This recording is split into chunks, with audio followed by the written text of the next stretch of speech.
Duha ka mga tao patay sa duha ka naglahing aksidente sa Lapu-Lapu City niadtong weekend. Si Luan Mirundina sa report. Patay diha-diha ang usa ka 68 anyos nga e-bike driver human madasmagi sa usa ka subcompact nga auto ang gimaneho niyang e-bike pasado alas 4 sa hapon niadtong Biyernes sa Acacia, Barangay Bangkal. Sa investigasyon sa Traffic Enforcement Unit sa Lapu-Lapu City Police, padung mogawa sa subdivision ang subcompact nga auto ug natunong nga dihang natumban sa driver ang accelerator naagi ang e-bike driver. Nahiagom usab og mga samad, pangus ug bunog ang iyang 60 anyos nga asawa ug nadangat kini sa tambalanan. Mga panguslang hinuon ang nahiaguman sa laing pasahero sa e-bike, busa wa na kini nagpa-blatter pa ug wa na usab nagpa-admit sa hospital. Mechanical error o baka human error ang gisubay karon sa Lapu-Lapu City Traffic Investigator nga hinungdan sa hitabo. Duha gina, either mo na gitan-aw na to ang mechanical error o ang katong error sa driver.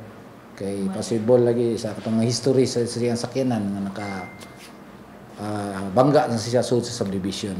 Nunod sa hitabo, natanggong sa Lapu-Lapu City Police Custodial Facility ang 53 anyos nga lalaking nagmaneho sa subcompact nga auto. Matod sa tigpamaba sa Lapu-Lapu City Police, na-release lang kini kagahapon adlawng Domingo human nakakabot og amicable settlement ug nakapirma og affidavit of desistance ang pamilya. Gawa sa mga gastuhan sa tambalanan ug pagpalubong sa biktima, nisaad usab ang driver sa naasoing auto nga muhatag og gamayng danyo sa hitabo.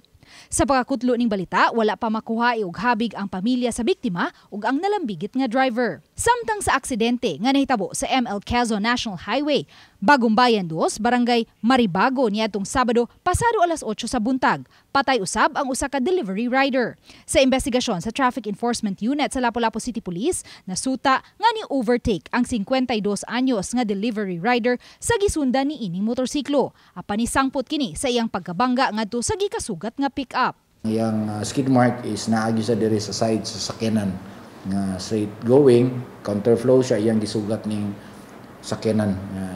Iyang nakabangga. Kusog-kusog yun iyang padagan, then ang kaning iyang kasugat is kusog-kusog yun kay highway man na. Manang kusog yun ang impact. Na-release na usab kagahapon ang 62 anyos nga driver sa pick-up human makakabot og compromise agreement tali sa pamilya sa delivery rider nga nakalas. Uban ni Marlon Melgazo, Luan Mirundina, Balitang Misda.